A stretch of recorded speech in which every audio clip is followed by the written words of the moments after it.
This is Hapis Island. For almost 8 years, it was one of the most loved and most hated maps in Rust. Facepunch built it as a love letter to the old legacy days. Players fought over it, built empires on it, and created some of the game's most iconic moments here. Then, in 2023, Facepunch quietly killed it. They didn't nerf it, they didn't rework it one last time, they just stopped. But here's what most people don't know. Right now, in 2026, you can still play on Hapis Island. Facepunch just isn't the one keeping it alive anymore. This is the story of a map the developers gave up on and the community that refused to let it die. To understand why Hapis exists, go back to October 2014. Rust ditched its single, beloved legacy map for something completely new: procedural generation. Every wipe, a brand new random world. For some players, that was exciting. For a lot of others, it felt like losing their home. So on April 30th, 2015, Facepunch dropped Hapis Island, a handcrafted map made specifically to feel like legacy again. Same ring road, same memorable spots.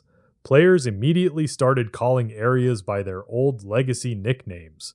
It wasn't just another map.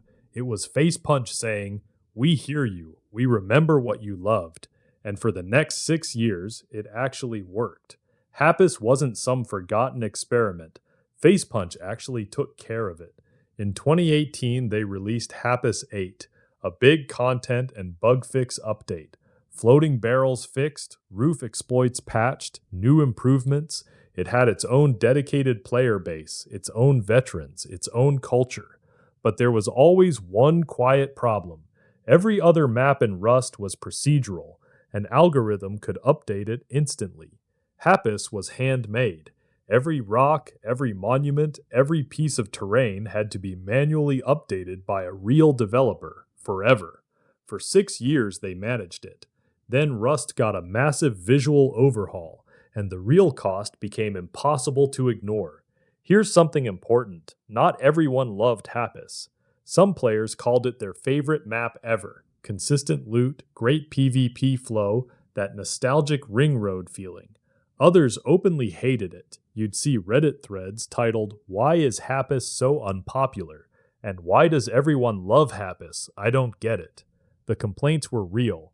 It felt repetitive after dozens of wipes because the layout never changed. Some areas felt empty or too spread out. Others said the monument placement created weird choke points or dead zones. Hapis was always divisive. For some it was home. For others, it was the map they hoped would never return. And in 2021, Facepunch made a decision that made the split even bigger. May 6th, 2021, Rust producer Alistair McFarlane posted this: "Hapis Island map will be removed from the map pool. Hapis will be re-added in the near future once the backport revamp is complete." Facepunch's own dev blog was even more confident. They said it would take a few weeks. Their own Hapis-branded servers didn't even shut down. They just started running random procedural maps instead. A few weeks passed, then a few months, then over a year. The map that was supposed to come back soon had completely disappeared from official rotation. On May 20th, 2022, over a year later, a reworked Hapis finally appeared on the staging branch.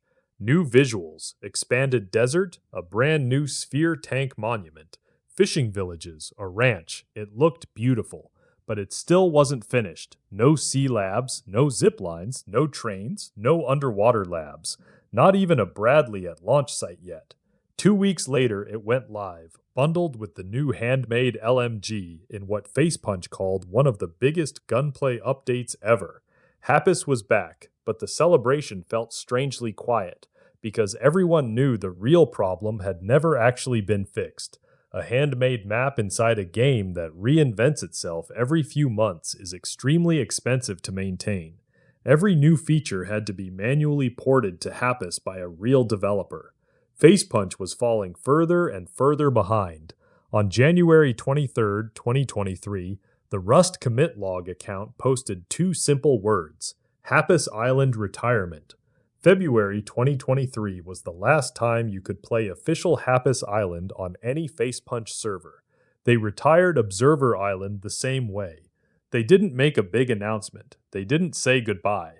They just stopped, and for a lot of players, it felt like Facepunch had quietly abandoned one of the most important pieces of Rust's history. This is where most stories would end, but the Rust community doesn't really accept endings. A group of map makers formed the Hapis Community Project and picked up exactly where Facepunch left off. In 2025, creator Bunny, with help from BXR Flip and Grape, released 2025 Hapis Island. It blends the best parts from multiple eras of the official map, uses community feedback, and tries to capture what made old Hapis special. And right at the top of the page, in big letters, it says, "Important. This is not official Facepunch Hapis. This is a community-made one." As of mid-2026, servers are still running the community version every month. Players are still building, raiding, and making memories on it. Facepunch gave up, the players didn't. So when you load into Hapis Island today, you're not playing a Facepunch map, you're playing a fan-made love letter to a fan-made love letter. A map that started as nostalgia for Legacy became nostalgia itself, and then got saved by the very players the developers thought didn't need it anymore. It says something about Rust, doesn't it? The developers build the game, but sometimes the community ends up protecting the parts they love most, even when the developers walk away. If Facepunch ever decided to officially bring back a community version of Hapis, would you actually want them to? Drop your honest answer in the comments. I read every single one. And if you want the full story of the other map they retired at the same time, Observer Island, just say so. I might do that one next. Thanks for watching. I'll see you in the next one.